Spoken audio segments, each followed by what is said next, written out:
Shalom. First and foremost, I want to give all praises, honor, and glory to Yahweh, Bahasham, Yahushai, Bahasham, Recha, Kodash. Slakia. Place this right. Double honors to the elders and the apostles of Great Millstone, and peace and blessings to the elect.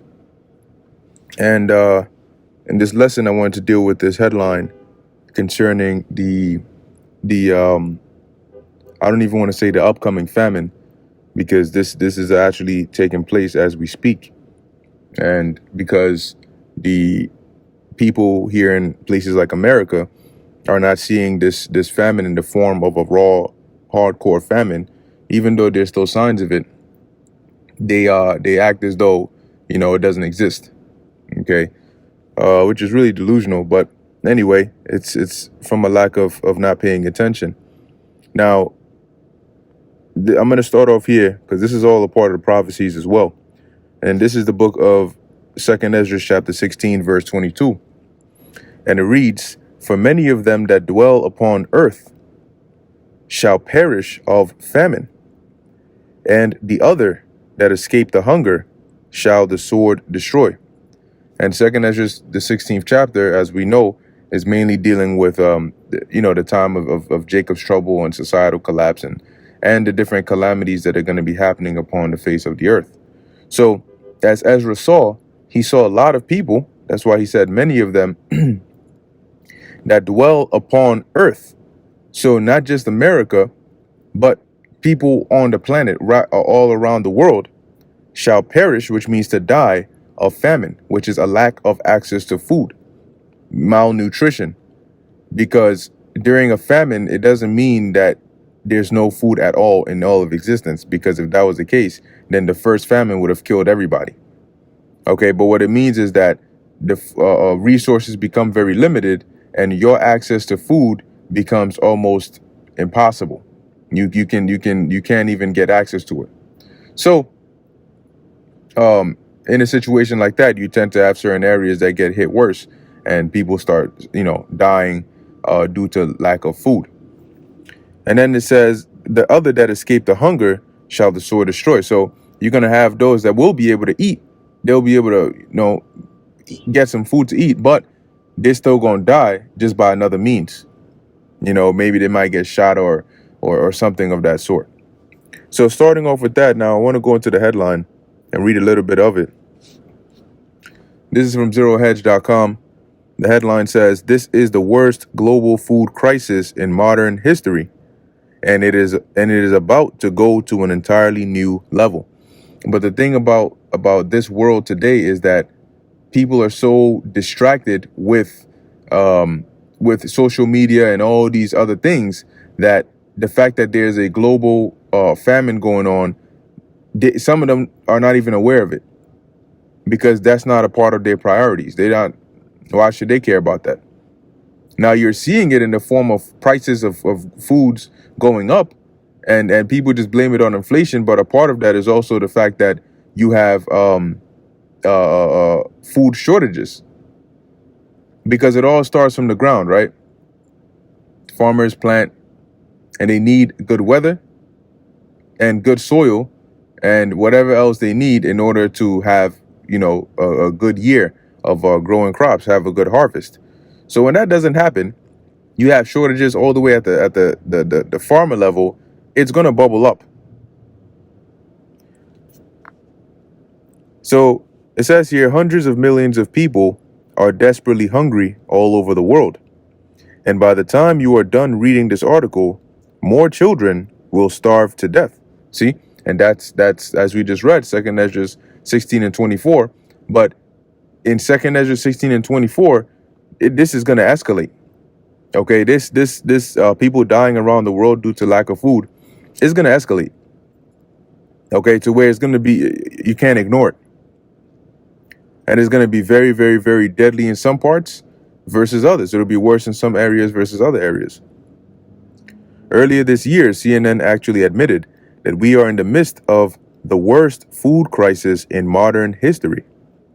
But because the MSM, or the mainstream media, rarely features images of the tremendous suffering On the other side of the globe, most Americans don't even know that it is happening. Yeah, because they depend on the MSM for their news. So if the MSM doesn't say it, which MSM is an acronym for mainstream media, if the MSM doesn't say it, then to them it's not real, it's not happening. Here in the Western world, the primary way that the global food crisis is manifesting is through significantly higher prices at the grocery store. Those higher prices are certainly painful, but we can deal with that. But when you don't have enough food to feed your family on a consistent basis, that really is a nightmare scenario. According to the official UN website, 735 million people were in a state of chronic hunger last year. So that means that they went recurringly periods of being hungry and not having food. I'm gonna hit some of the main important points here. So it says here, in addition, an estimated 2.4 billion people faced moderate to severe food insecurity in 2022. Now let's keep on going. It says, the persistent surge in hunger and food insecurity, fueled by a complex interplay of factors, demands immediate attention and coordinated global efforts to alleviate this crisis, this critical humanitarian challenge. We have never seen numbers like this before. Well, then again, right, we're in uncharted territories now, because a lot of things that are happening and that are about to happen are going to be never seen before. The final numbers for 2023 will inevitably be even higher because crops are failing all over the planet. And why is that happening? You can't control rain. These devils might have weather manipulation technology, which ultimately comes from the Lord anyway. But I mean, with that, they could do it to where you have droughts in certain areas.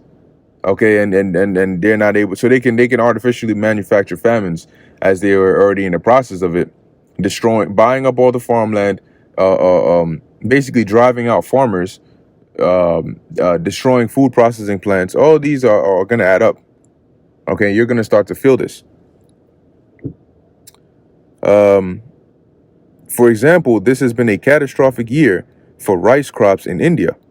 Yeah, so now basically in India, they're not growing as much crops. So basically what they did was they put a ban on non-basmati white rice. And that led to, and the reason was because of the flooding, right? They had flooding and so on and so forth in certain regions. So they had to put a ban on this, which then led to countries that heavily depend on India, right? They depend on India's exports of rice.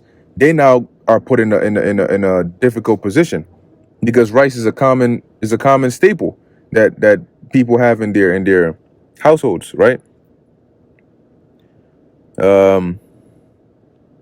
Last month, India, which is the world's largest exporter of rice, announced a ban on exporting non-basmati rice or white rice in a bid to calm rising prices at home and ensure food security. Yeah, because if there's already barely enough for us here in the country, why the hell will we be exporting it out? We export surplus. We export what we can, but not at the people's of the country starving. Because remember, the less of something there is, the more expensive it is. Let's see.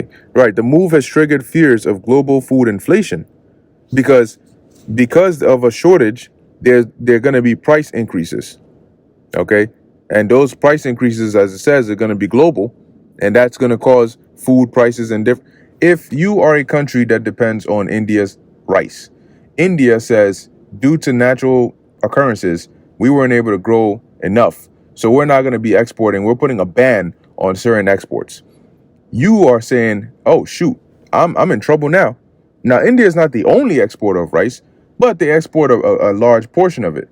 Now, you as a country that depends on them have to struggle and scramble to still get some resources. What's going to happen when you get those few resources? The prices within your country are going to go up, right? So when you go to the store and certain food items are being priced higher, it is also a sign that there is food shortages going on around the world. Um, the move has triggered fears of global food inflation, hurt the livelihoods of some farmers, and prompted several rice-dependent countries to seek urgent exemptions from the ban. More than 3 billion people worldwide rely on rice as a staple food in India, as a staple food, and India contributed to about 40% of uh, global rice exports. So that's a large amount. Okay, that's a large amount.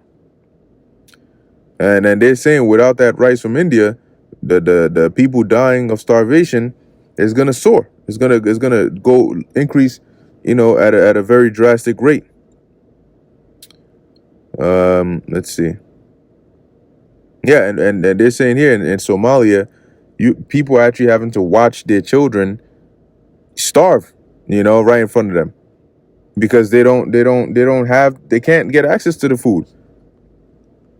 In Somalia, families are currently facing a catastrophic food crisis.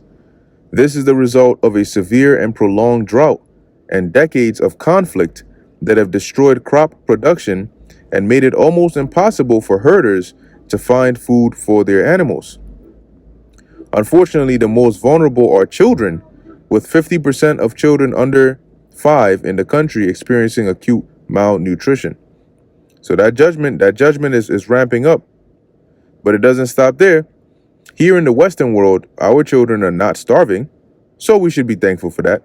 Well, not yet, but the lines at our food banks are getting longer.